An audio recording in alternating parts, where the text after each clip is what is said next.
guys, mauni karon guys, nagpaabot ko guys og bus. Ako na lang isa guys. Kay nabiyaan ko sa bus. Wala na yung mga uban diri, wala na nagpaabot.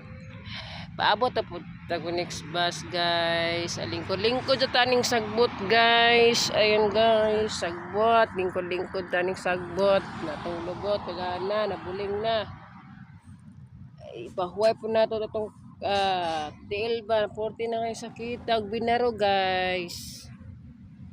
Kay nadugay ko gawa sa store guys, gumikan kay naapay nagayo sa easy guys, kay nagtulo man ang kuan guys, tubig puting tulo ta pwedeng mo uli kay atong mahuman sa silaw sa ta mo uli.